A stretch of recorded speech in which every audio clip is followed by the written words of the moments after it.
Добро вечер. Недела 22 часот, време за емисија во Центар на YouTube. Јас сум Васко Ефтов, почитувани гледачи. Вие сте на вистинското место, бидејќи во наредните 50 на минути и вие и јас имаме право да знаеме вистината. Работниот наслов на оваа емисија е Рашела не ја даваме. Всушност емисијата ќе биде составена од две теми, почитувани гледачи. Новиот закон за јавното обвинителство или тоа што е актуелно последните 2 недели и пред 2, односно пред 3 дена смената на Рашела Мизрахи, техничкиот министер за труд и социјална политика. Значи две теми, една емисија, 50 минути, останете со нас, сигурно нема да зажалите. За почеток со Рашела Мизрахи. СДСМ правеше све. Направи све за да се случи тоа што се случи пред 2 дена, односно разрешувањето на Рашела Мизрахи. СДСМ тоа го направи од неколку причини. Во продолжение на емисијата ние една по една ќе ги анализираме тие причини, односно кој беше мотивот и стратегијата на СДСМ да биде разрешена Рашела Мизрахи. Како прво, со тоа условно речено патриотско однесување на Рашела Мизрахи, СДСМ сакаше да биде бетонирана приказната дека ВМРО-ДПМН не е реформирана партија, односно дека ВМРО-ДПМН е се уште под контрола на Никола Груевски од Будимпешта. Односно се направи реприза на случајот Јанша. Јанша победува на изборите во Словенија, некаде со 26-28% на освоените гласови, и тоа Јанша никако да дојде на власт во Република Словенија, и тоа се случи веќе неколку изборни циклуси. Преку Рашела Мизрахи СДСМ требаше или сакаше да го постигне тоа. ВМРО да биде бетонирана на некоја бројка 300-350 илјади гласови, да биде во форма на политичка секта, таа бројка да остварува на сите изборни циклуси, меѓутоа да нема политички и коалиционен потенцијал да може да формира влада во Република Македонија. Како второ, да ја засили или да ја бетонира позицијата на Рашела Мизрахи во внатрепартиски раскусурување во рамки на ВМРО-ДПМН. Односно, можеби после 12 април, изборите на 12 април, во зависност од резултатот на тие избори, да се бетонира позицијата на Рашела Мизрахи и Рашела Мизрахи да може да претендира на лидерско место во ВМРО-ДПМН.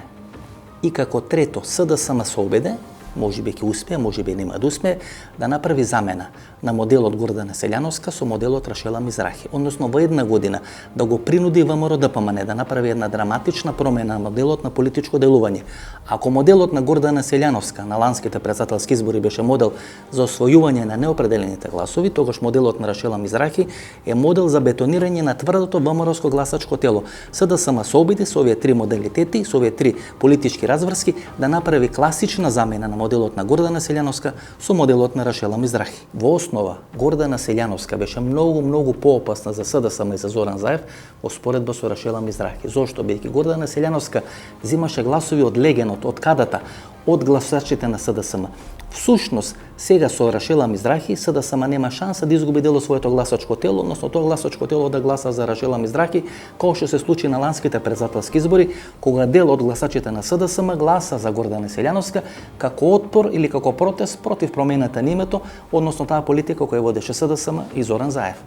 Минатата година Зоран Заев, поради случајот Гордана Селјановска или поради кандидатурата на Гордана Селјановска, се соочи со опасноста да му се подели СДСМ.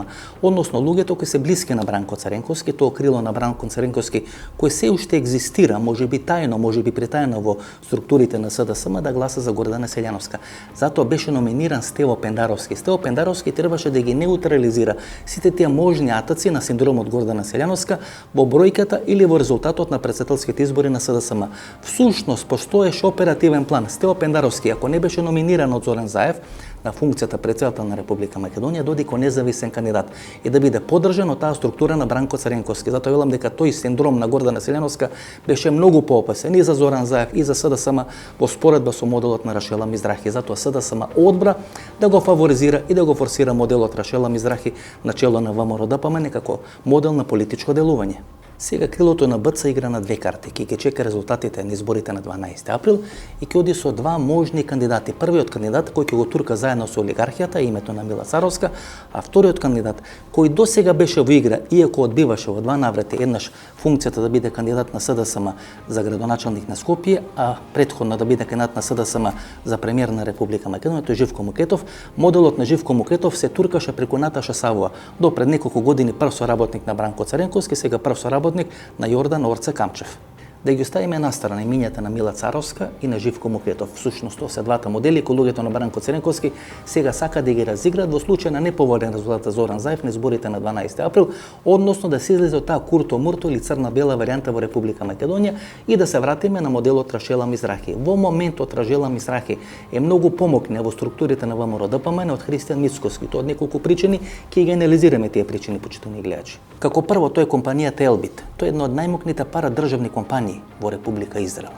Всушност, таа компанија во времето Никола Груевски ги ремонтираше хеликоптерите и правеше уште 100 други чуда. Слушање, неслушање, апарати, не апарати, така натаму, бидејќи Израелка, бидејќи тоа го потенцира Рашела Мизрахи, предпоставувам дека својата база или својата сила ќе црпи од таа компанија Елбит. Не велам дека имат интересовни релации, меѓутоа компанијата Елбит сигурно ќе биде силна логистика на политичките амбиции или бизнис амбициите на Рашела Мизрахи. Еве таа компанија, почитувани гледачи.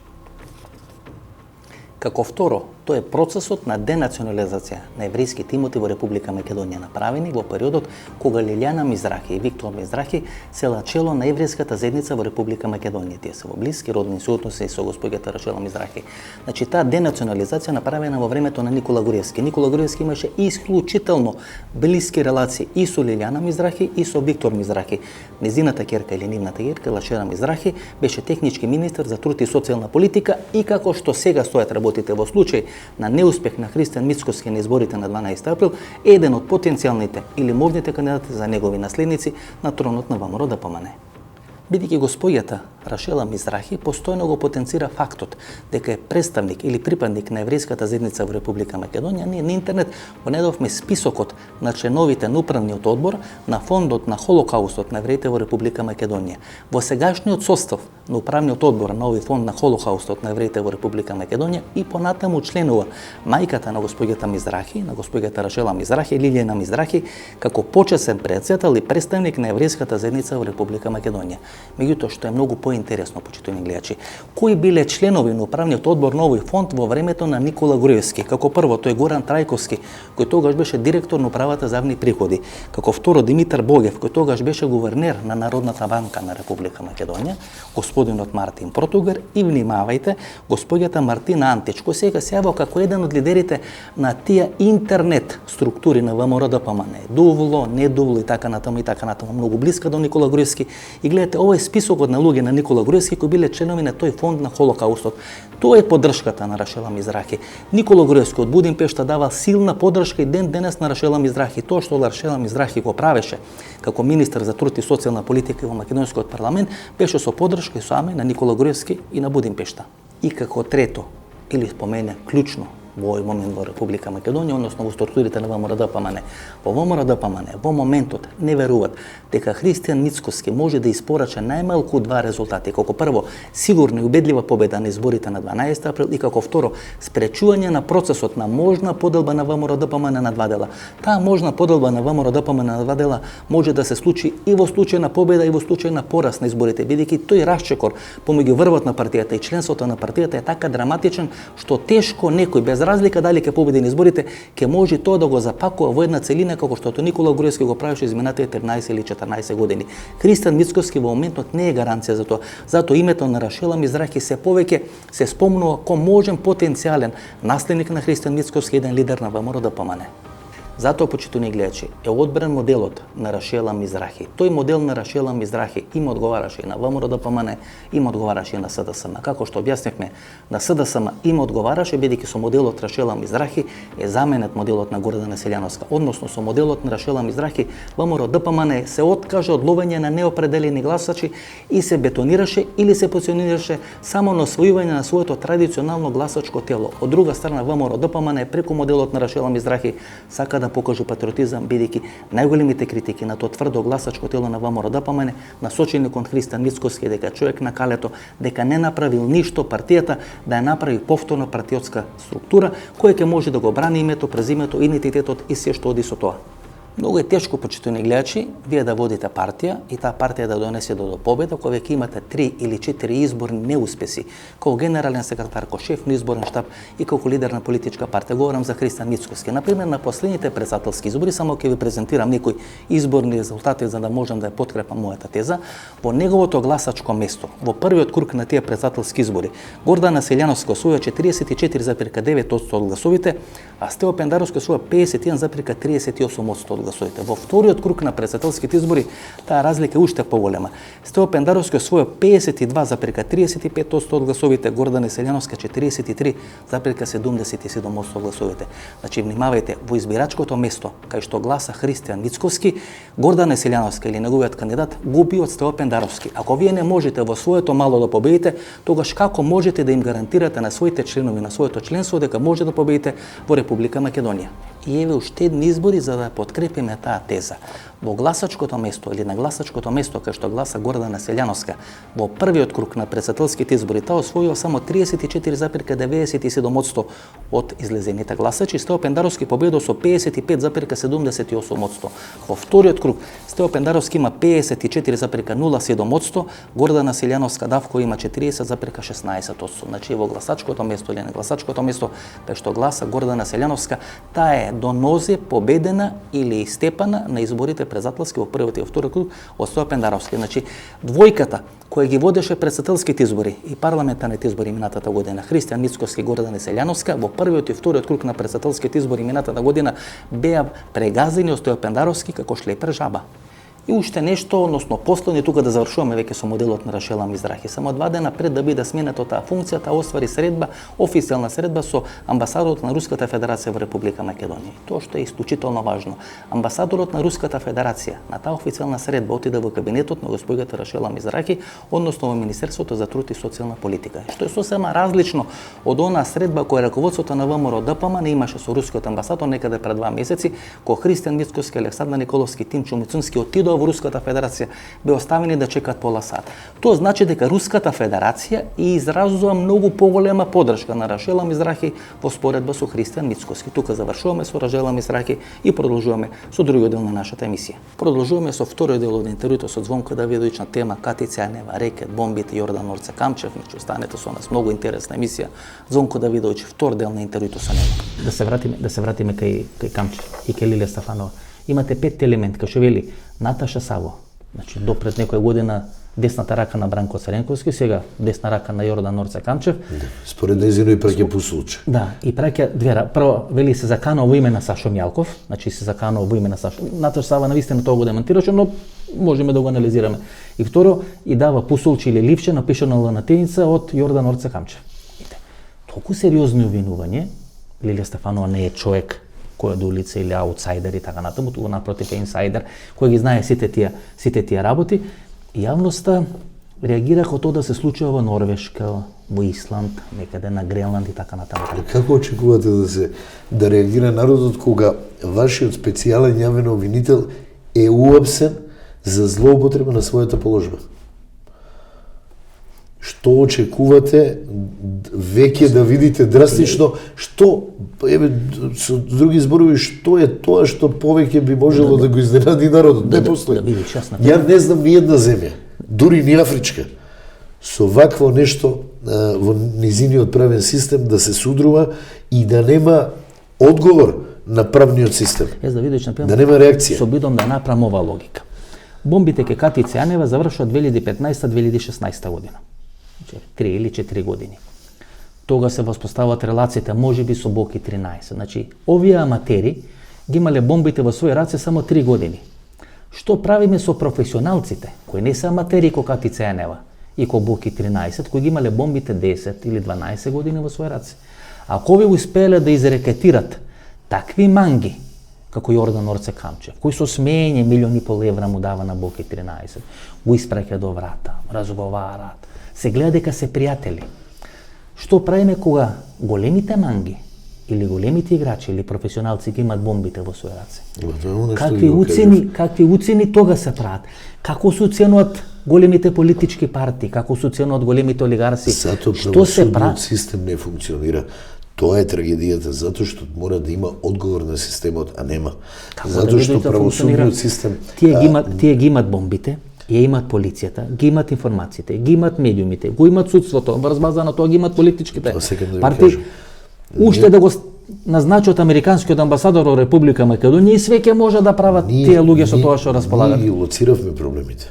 Ги лоциравме слабите точки. Еве, тргнете само... Можеме ли да смениме нешто? Можеме. Што? Можеме многу да смениме, можеме се да смениме само ако луѓето почнат да размислуваат со своја глава, не бараат помош да им падне од небо, него треба да се стават прст на глава и да кажат ова е единствената земја која јас ја имам и треба да создадеме место за живење. Не може политичките партии да бидат све и свија во Република Македонија. Сигурно, па гледате дека политичките партии се договори околу законот за јавно обвинителство, иако ВМРО ДПМН се однесе околу млада невеста, вика чекај да свртам 3 круга околу зградата да не мисли дека одма ќе му дадам или дека сум лесна женска.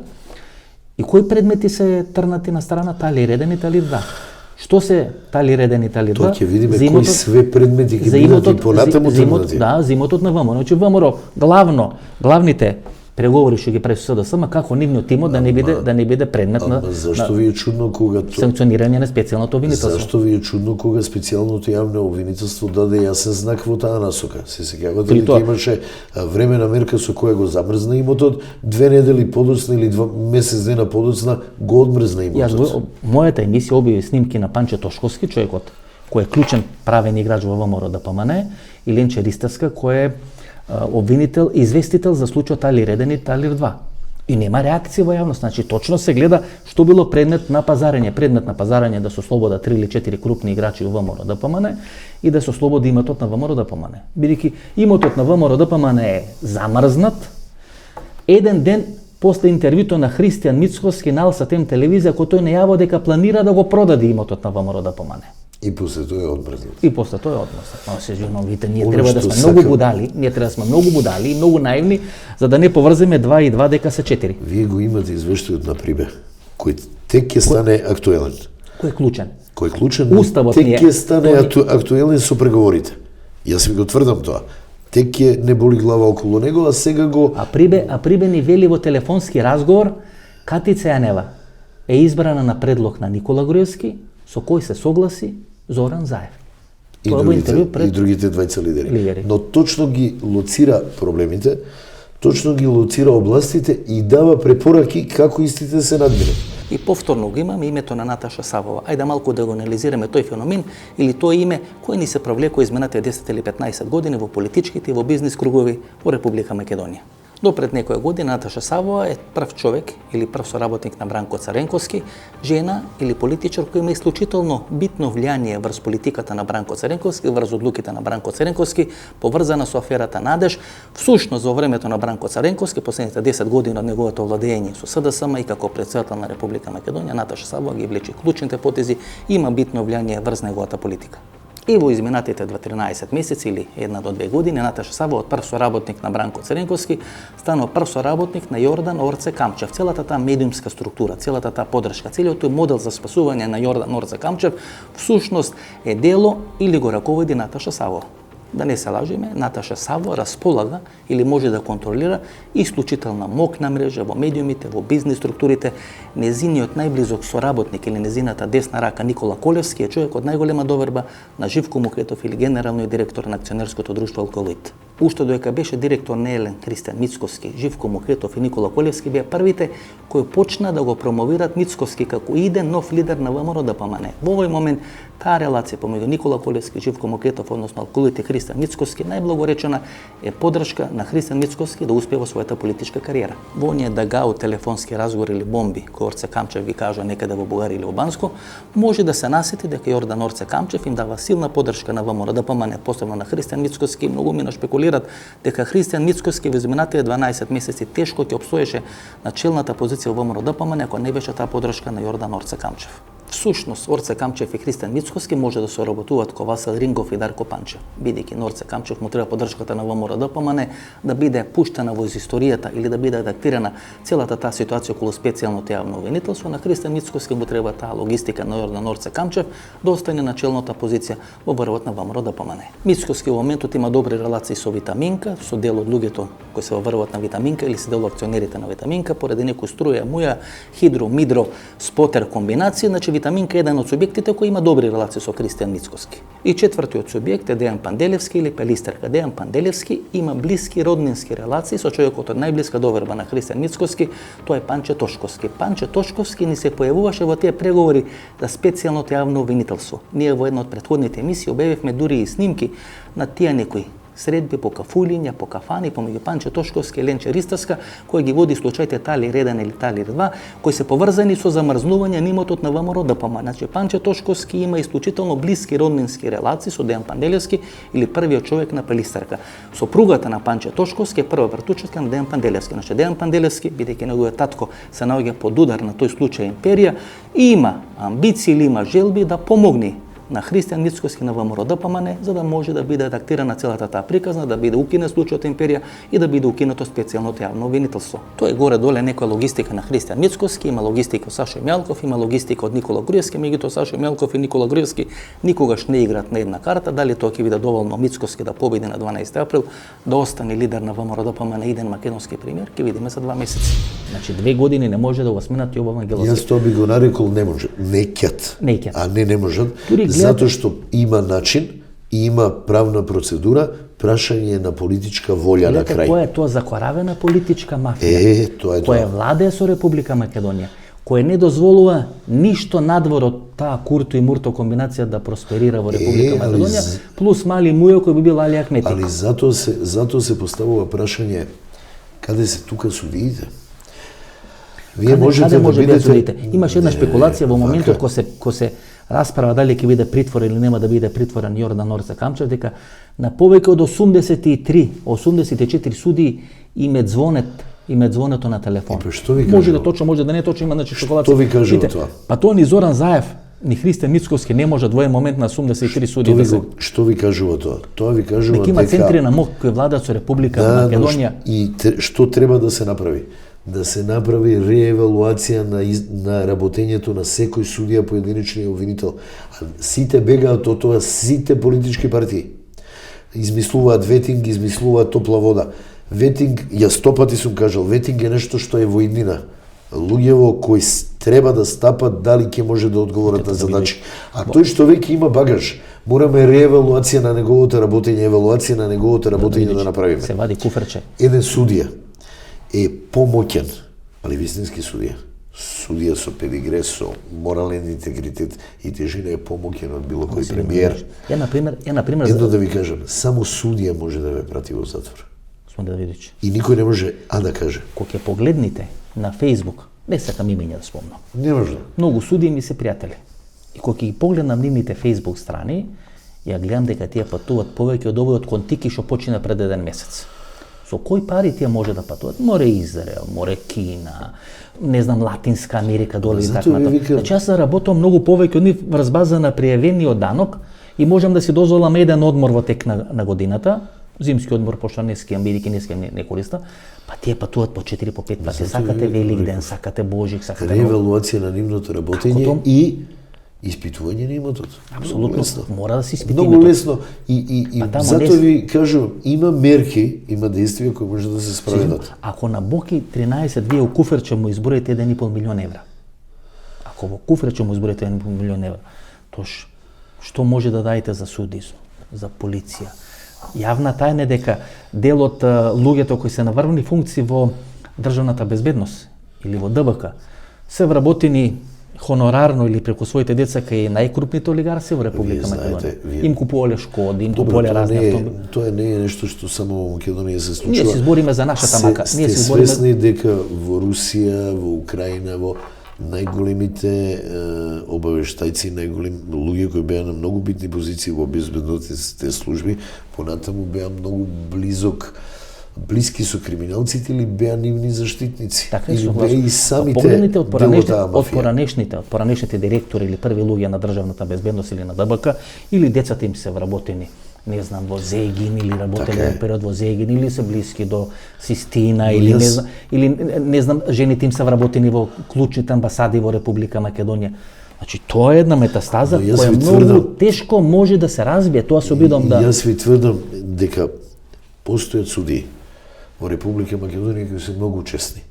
Луѓе кои што се стабилни и луѓе кои што многу тешко ќе ги подмитите и подкупите. И после 2,5 години заедничко владење, заедничка коалиција помеѓу СДСМ и ДУИ, воопшто не се воспостави таа хемија помеѓу овие две политички партии или два политички субјекти. СДСМ воопшто не е среќен што мора да коалицира со ДУИ. Всушност СДСМ ќе направи све ДУИ да исчезне од политичката сцена. Како тоа ќе го направи? Дали тоа ќе се случи, ќе видиме од анализата која во наредните 2 или 3 минути ќе направиме за односите во тој триаголник СДСМ ДУИ ВМРО ДПМН.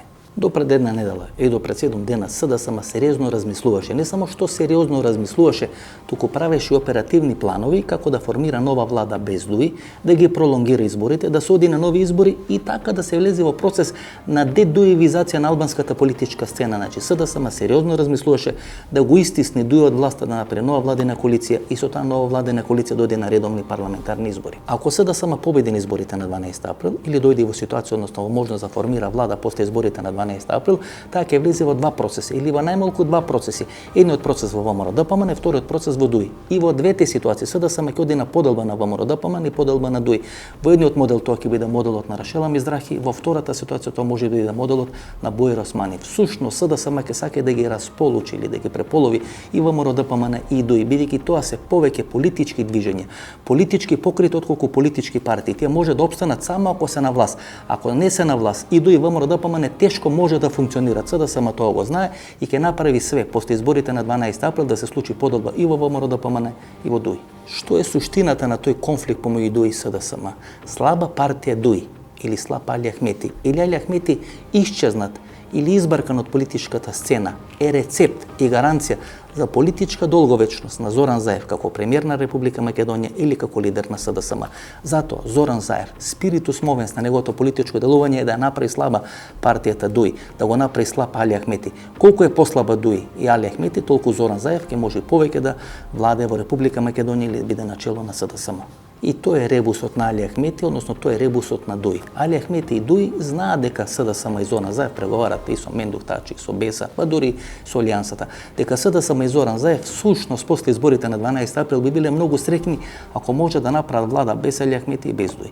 ДУИ тоа го знае, Али Ахмети тоа го знае, меѓутоа не може да повлечат потек, не може да повлечат чекор, бидејќи ако коалицираат со ВМРО ДПМН, тие ќе бидат мртва политичка партија. Ако Али Ахмети и ДУИ повторно коалицираат со ВМРО ДПМН, тоа ќе значи дека тие го обновуваат режимот кој беше срушен со тие шарени револуции.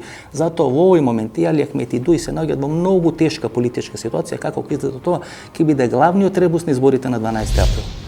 Сега да кажете дека затоа се водат клучните битки за медиумите за судството? Апсолутно. И дека моќта на олигархијата извира од медиумите од судството во втората фаза од полицијата и Министерството за внатрешни работи. Не постои помоќна алатка од судството, каде што многу лесно својот политички или било кој... Разбивањето на таа пајажина може да биде направено само преку судство, со ставање под контрола и преку медиумите. Апсолутно. Затоа што најмоќна алатка е судство да сместите некого согласно законот, каде што нема да ви пречи. Да го оценувате. Едноставно ќе го пратите во затвор. Да го пратите во затвор. Да го денунцирате. Медиумите, погледнете дека медиумите го создаваат јавното, не само го подготвуваат, го создаваат јавното мислење. Апсолутно. Се активен чинител. Апсолутно. На еден случај. Апсолутно. На одредена екзекуција, на одредена номинација. Затоа имаме као што тоа се спрегите, тоа се спрегите. Као што имаме едни суди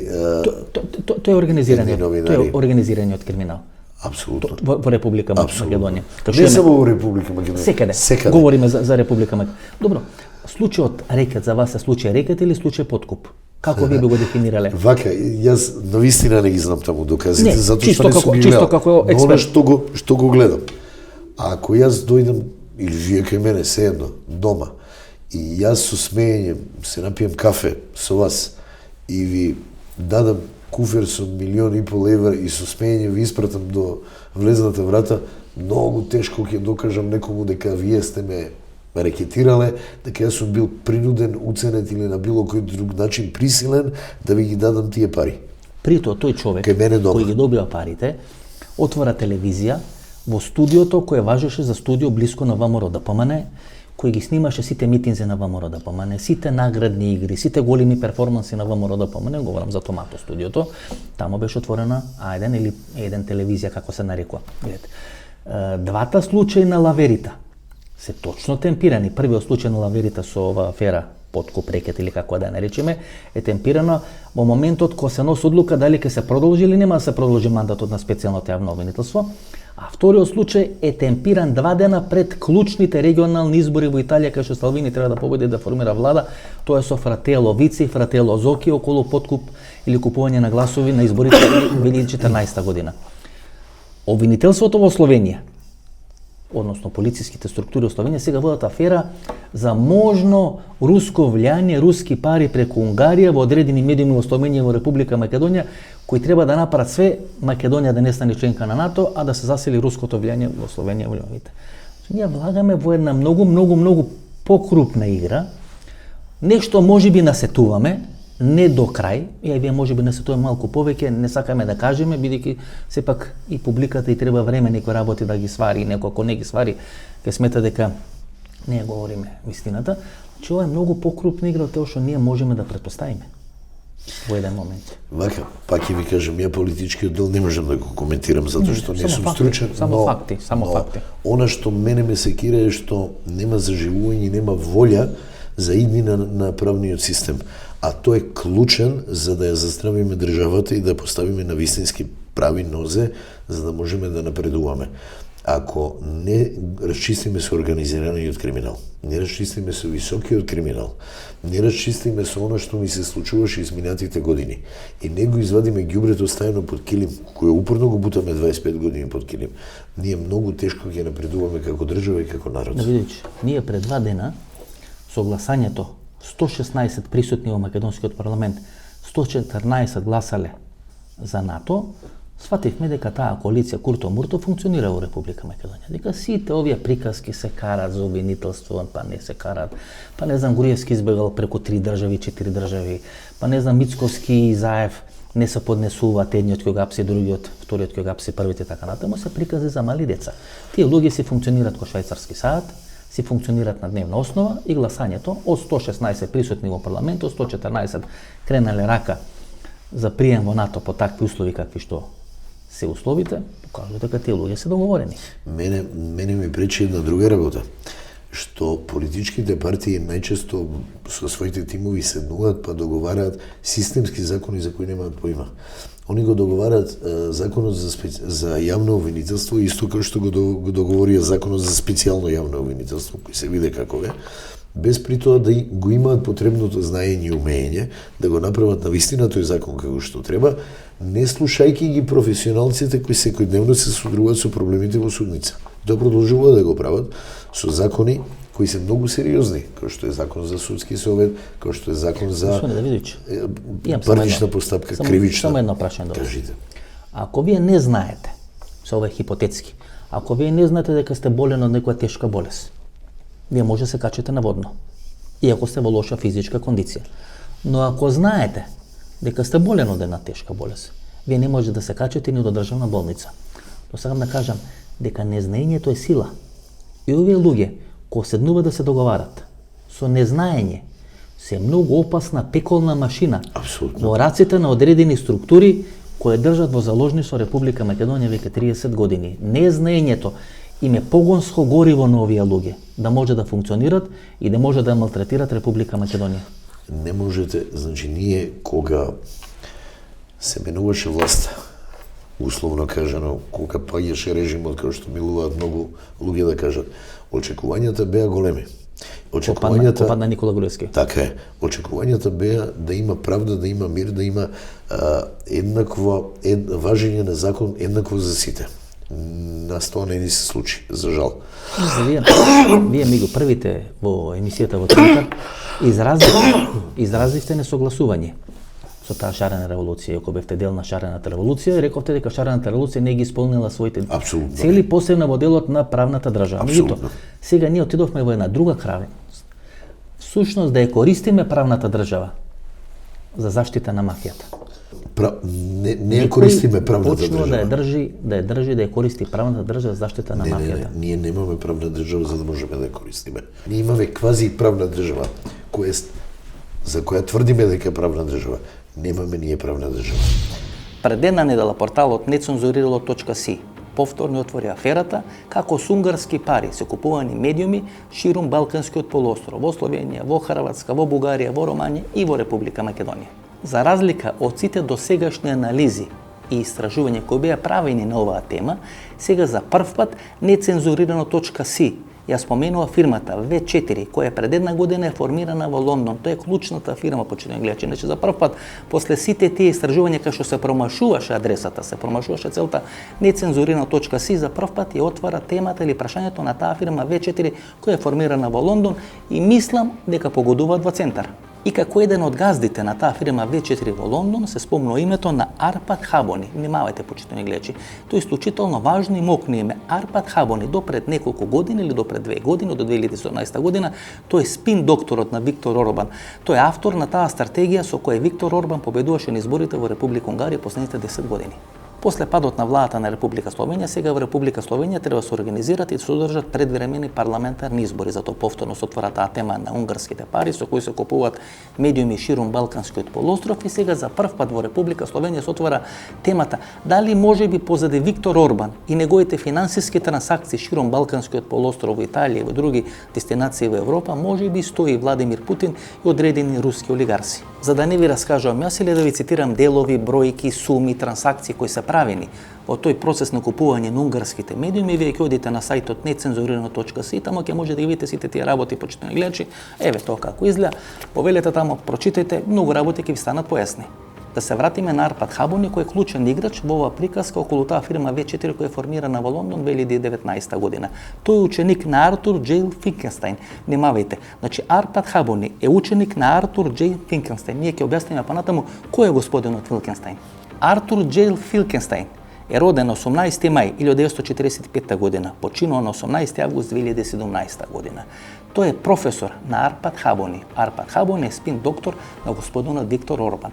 И нема само соработка со Виктор Орбан, господинот Финкенстајн, тој е главен медиумски стратег и на господинот Нетањаху и на господинот Либерман во Израел. Нетањаху и Либерман во Израел се всушност јастребите на израелската политичка сцена. Оттаму се можеби тие релации или тие добри конекции на господин Рашела Мизрахи со Никола Груевски, со Сашо Мјалков и незината мок и позиционираност во структурите на ВМРО ДПМН, преку Унгарија и преку Израел. Тој модел на Артур Џейл Финкенстајн и на Арпад Хабони во Република Македонија го реализираше, го спроведуваше и на тој начин ги добиваше политичките избори господинот Мартин Протојгранч, нека до 2006 до 2016-17 година во Република Македонија ВМРО ДПМН делуваше според моделот на Финкенстајн и моделот на Ханеги. Господине Давидович, дали е возможно човек кој е во состојба да избори 1,5 милион евра да влијае врз специјална јавна обвинителка, а да еден од осумничените за случајот Империја да е се уште на слобода? Како тоа да го дефинираме? Обично мерката притвор се изрекува за луѓе за да не може да влијаат на сведоците, да влијаат на постапката, да не влијаат врз органите на правосудството, органите на прогонот и така натаму и така натаму. Да му покажа, или тој покажа дека може да влијае на се и се што, а е се уште на слобода. Слушаме негови телефонски разговори од Банско, слушаме разни анализи, што ќе се случува, како ќе се случува, му се јавува на премиерот, вилија да седнеме да се договориме или седнете да се договорите со ВМРО ДПМН. Луѓе велат дека во моментот Христијан Мицковски обстојува на чело на ВМРО ДПМН само со негова помош. Спекулација или не спекулација, не знам, меѓутоа исклучително мокна фигура и тој човек се уште е на слобода и тоа покажува колку правниот систем во Република Македонија е немоќен. И зашто ние друго можеме да разговараме? Сами го дадовте одговорот. Не сакав да го дам одговорот, само јас гласно размислувам, викам дали сум у право. Ве прашувам дали сум у право. Сами го дадовте одговорот, значи тоа е таа селективна правда и каде што поединците се над законот, каде што на поединците им се помага. Тоа е недозволиво и тоа е нешто што против што треба да се бориме. Нешто што баравме да се случи, не се случува. Правда, нема мир. Така е. Вие всушност се борите за санкционирање на корупцијата во високата политика. Апсолутно. Ние тоа не го добивме изминатите 3 или 4 години. Така е. И јас бев против шарената револуција, не во делот на правда, туку бев поради начинот на кој треба да се сруши одредена власт. Таа власт ако требаше да се сруши, требаше да биде срушена на избори, се покажа дека на избори не било можно да биде срушена поради едно испреплетување на власта, државата, медиумите, полицијата, контролата, судството, како што имаме и сега. И ние влагаме од секој таков процес во друг процес. различни размислувања, различни гледања на работите се добри. Тие носат напредок ако знаеме да ги спротивставиме со аргументи, а не да се мразиме. И тоа е нешто што не го научивме во Република Македонија и добро е што вие на еден начин сте гледале шарената револуција, можеби други луѓе или јас на друг начин, но факт е да после тоа си признаеме некои работи дали навистина се случили или не се случило, односно дали имало подобрување или немало подобрување. Подобрување нема. Добро. Ние, оно што ме прашавте пред малку, меѓународната заедница може да притиска за донесување на закони. Нас прва лекција која научила на правниот факултет, и верувам сите суди, е дека ние имаме свои специфичности. Ние не сме Финска, ние не сме Шведска, ние сме Македонија. И ние имаме свои специфичности кои мораме да ги преточиме во нашиот закон. Мораме да го преточиме менталитетот на нашите луѓе. Мораме да преточиме она што е особено за нас. На тоа не можеме да дозволиме никој да влијае.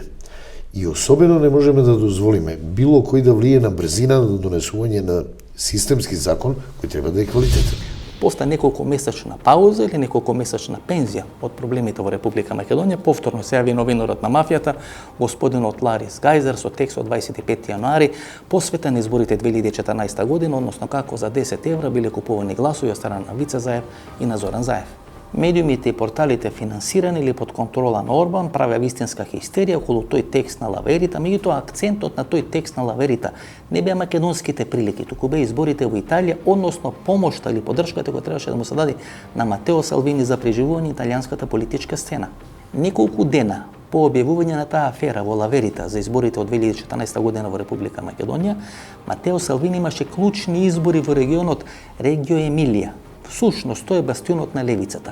Ако Матео Салвини победеше на тие избори, тогаш ќе беше нов италијански премиер, бидејќи не победените избори, сега по знак на прашалник доаѓа неговата политичка кариера. Не само што не победи, туку тој беше декласиран на тие избори. Всушност, аферата на Лаверита, која се однесуваше на Република Македонија, тука беа споменати и господјата Могерини и сите тие раководители на Италија таа 2014 година, кои учествува во процесот со бомбите и процесот на рушење на Никола Груевски, беше намената таа афера за италијанските гласачи. Требаше да победи Матео Салвини, требаше Матео да Салвини да биде нов италијански премиер, тоа не се случи, сега по знак на прашалник и неговата политичка кариера. Пред една недела Виктор Орбан беше во официјална посета на Италија, имаше средба со господинот Матео Салвини и тоа покажа многу работи. Покажа дека таа поддршка на Виктор Орбан за кампањата на Матео Салвини не била само празно слово или празна буква на хартијата, туку учествувал во неговата кампања, ја помагал неговата кампања и сега во Република Словенија се плашат дека можеби Виктор Орбан ќе учествува и ќе ја помага кампањата на Јанез Јанша на изборите на 12 април, може да помага и кампањата на ВМРО, да помине на Христијан Мицкоски. Всушност Виктор Орбан дали самиот, дали со помош на одредени руски олигарси, руски разузнавачки структури, сака да влија на Балканскиот полуостров и во делот на југоисточна Европа и на тоа јужно крило или источно крило на Медитеранот. Колку ќе успее во тоа, ќе покажат наредните неколку месеци. Сума сумарум, Ларис Гајзер или новинарот на мафијата се појави во две ситуации. Во првата ситуација некаде во август, септември месец минатата година се појави во периодот кој требаше да се расправа за укинување на специјално јавно обвинителство во Република Македонија. Во втората ситуација некаде пред 34 недели тој се појави за да му помогне на Матео Салвини на победи на изборите во Италија. Во првиот случај успеа, во вториот случај не успеа. Што ќе се случи понатаму ќе видиме, почитувани гледачи.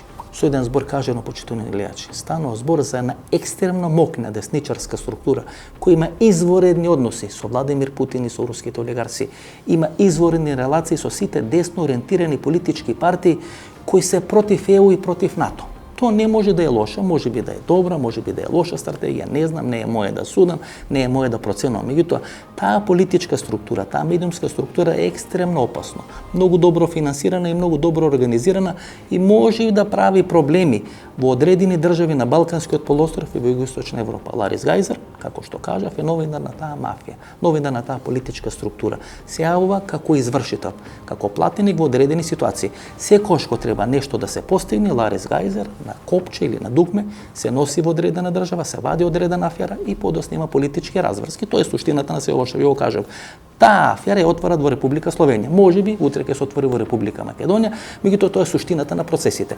Постои одредена фирма, таа е фирмата В4 во Лондон, на чело на таа фирма е поранешниот спин доктор на господинот Виктор Орбан. Виктор Орбан има добри релации со Путин, добри релации со Матео Салвини, добри релации во Словенија во Република Македонија и тоа е она збирштина која може би му овозможи Никола Груевски да побуни од Скопје во Република Унгарија и во Будимпешта некаде пред 1,5 година. И кога на едно место, почитувани гледачи, ќе ставите судство, обвинителство, Катица Јанева, Боки Јовановски или Боки 13, реки, бомби, тоа е една класична руска криминална шема. Но што за тоа вели Зонко Давидовиќ во продолжение на нашето интервју? 5 години после почување на шарената револуција или после почување на бомбите, да бидам попрецизен, се навршија точно 5 години и некој ден или некоја недела. 31 јануари беше, па после 7-8 дена подоцна Зоран Заев ги имитуваше првите бомби, тоа е некаде февруари 2015 година, че помина веќе 5 години, лета времето. Те направите анализа после 5 години, што се случи во Република Македонија? Ништо. Продолжи, она што мене ме интересира. Продолжи, тоа можем да ви го кажем како правник, како адвокат, продолжи правниот систем да не постои, правниот систем да е урнисан и да не постои правна држава. Институциите на системот да не функционираат и не се подобри ништо во тој дел. Дури и во другите области на општественото живење не гледаме подобрување. Ние сме можеби порелаксирани, како луѓе, поединци, но факт е дека државата и институциите на системот и понатаму не функционираат, дека политиката доминира. Ето, господин Давидовиќ, денес е технички премиер Оливер Спасовски. Во 2 наврати Оливер Спасовски беше технички министар за надворешни работи, кој беше формирана таа влада која требаше да ги спроведе изборите 2016 година, 2 пати беа одлагани избори и затоа од 2 наврати Оливер Спасовски беше за внатрешни, беше технички министар за внатрешни работи. Кога е тој министар за внатрешни работи во политичката влада на СДСМ, него Никола Груевски му избегува или му емигрира во Унгарија. Тој е сега технички премиер на Република Македонија. Зоран Заев, кој стана премиер по заменувањето на Никола Груевски, значи во тие 2 или 3 месеци, може би Зоран Заев и Никола Груевски се договарале. Не може без знаење на премиерот на држава, па тоа да биле и ЦИА, и БИА, и КГБ, кој или не може да извадат друг премиер кој се чува 24 часа на ден, кој е во близината на СДСМ, тоа е огнен приц улицата која е 24 часа под мониторинг и под надзор на Министерство за внатрешни работи и така натаму, значи бега едниот премиер, Зоран Заев станал премиер на Република Македонија, а Никола Груевски како почесен претседател на ВМРО има влијание врз изборот на Христијан Мицковски за лидер на ВМРО-ДПМН кој може да стане еден премиер. Че гледате 4 луѓе кои си ги распоредуваат функциите помеѓу себе, ги одбележат овие 5 години после бомбите. Ама го одбележа и многу други луѓе кои не ги спомнавте. Па тука е Тука се обвинителите. Тука е Јордан Орцекамче. Тука се судиите. Тука е Зоран Верушевски. Вие ги набројувате нив и јас ви кажувам куп луѓе одсуство од обвинителството. Тука се Катица Јанева. Тука е Боки 13. Еве да ви кажам. Но све ни се врти околу бомбите. Све што ни се случи овие изминати 5 години се врти околу бомбите. Бомбите се користат. Капиталот да се земе од едните, да се даде на другите. Се порамнуваат помеѓу себе. Како пребивање помеѓу 2 политички субјекти, од кои едниот ќе треба да оди во стечај, другиот да дојде на власт. И така 20. Мислам дека не се врти се околу бомбите. Околу што би се вртело според вас? Околу нечестноста. Па добро, бомбите само ја покажуваат нечестноста. Така е. Бомбите ни се само појавната форма. Така е. А нечестноста е многу подлабока дури од она, верувам, што бомбите ја покажуваат. Тоа што ние сме го предпоставувале, бомбите ни го сервирале. Точно. И сега дојавме во една нетипична ситуација, секој секого да слуша, секој секого да снима, секој секого да рекетира, секој секого да уценува, секој секого со помош на разни телефонски разговори да го држи во раце. Нема крај. И тоа нема крај. Вие дури и официјално обвинителството, посебните истражни мерки, зборам за редовното обвинителство од организиран криминал, кога сте слушнале дека ги уништило? После завршување на предмети, никош. На човекот на кој му избега премиерот, кој беше прва цел на бомбите, зборам за Никола Груевски. Значи на човекот кој е министер за внатрешни работи, му бега Никола Груевски, тој стана технички пример на влада што треба да спроведи избори на 12, ама не се извинувам, видите. Вие го гледате само министер за внатрешни. Ама не, тешко ми е да каде е судијата кој го судел предметот? Каде е обвинителот? Никој не ги спомнува. И сега по 5 години ки ни се врати Никола Груевски ке рече, па јас сум бил невин, па јас ништо не сум направил во Република Македонија. Дури. Знаете што очекувам? Јас се извинувам. Ја очекувам дека по 10 или 20 години нас ќе ни се случи тоа што ни се случи на почетокот на 90-те години. Тоа е дека партизаните всушност не ослободиле Македонија 44-та година, туку тоа го направиле овие што биле соработници на фашизмот од 41 до 44 година. Ние по 10 или 15 години ќе пишуваме некоја нова историја, дека луѓето кои оплячкале Република Македонија, нели тоа да га новинарите ни го кажуваат сега, луѓето кои оплячкале Република Македонија уствари ја направиле Македонија по-богата и по-убаво место живење од Швајцарија на Балканите. Јас се уште верувам дека можеме и дека умееме се уште ова да го смениме и да застанеме на здрави нозе. И мислам дека се уште постојат луѓе кои тоа го можат. Од кај го црпите тој оптимизам? Едноставно од кај го црпите тој оптимизам? Па ние во 29 години шо фативме, уништивме. Па јас мислам дека некој наш македонец донесат во некоја тропска држава, дека таму вода ќе снема, дека банани нема да растат. Не се слагам. Знаете како, јас во странство сум видел, доста сум патувал. Сум видел наши луѓе кои се исклучително добро примени, исклучително добри работници. И тоа на многу одговорни места. На многу одговорни места, многу влијателни и битни места. Од Германија, Швајцарија во Европа. Значи, мора тогаш да е од НАТО бомбардирањето, некој сиромашчина, бидејќи овде шо фативме овие изминати 20 на години. Тоа е трагедија што не фативме ние и не успеавме ние да фативме, него фати една мала група на луѓе кои што постојано ротира, се менува и раководи овде. Вие сте свесни дека изборот е тој. Често пати слушам сега во јавноста дека е многу погодно време за трета опција, ама ја нема.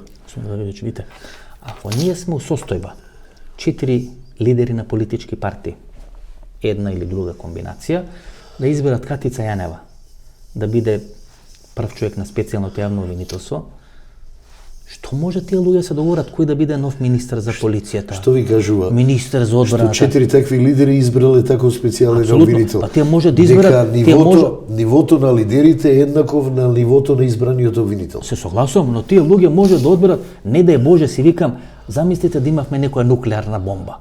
Па тие 4 луѓе да се согласат, некој министер за одбрана од рангот на Катица Јанева да може да ја контролира таа нуклеарна бомба. Па немаше светот да го растури, немаше светот да го растури. Вие сте свесни дека за жал кај нас политиката владее со се и тоа мораме да го... За жал неуспешната политика, понавлячите у политиката. Ја не верувам дека... Екстремно неталентирани луѓе во политиката. Јас на Балканот комплетно гледам дека е еднаква состојбата во сите околни држави. Апсолутно. И некако станува тоа балкански синдром. Најверојатно ќе мораме да пораснеме сите ние, малку да го смениме начинот на размислување. Ни се намалува толеранцијата, предпоставувам. Се создават некои околности, може тие околности нема така брзо да бидат реализирани. Но мислам дека ќе создаде критична маса која создаде критична маса која ќе проба да ги смени работите. Може би не сега, може би во наредниот период, но тоа се наметна како неминовност. Добро е да веруваме, затоа и оттаму ми и оптимизмот. Ова беше емисијата во Центар, јас сум Васко Ефтов, почитувани гледачи. Ние се гледаме повторно во четврток во 22 часот. Емисија во Центар на YouTube, четврток 22 часот до четврток во 22 часот. Пријатно вечер Македонија, каде и да си.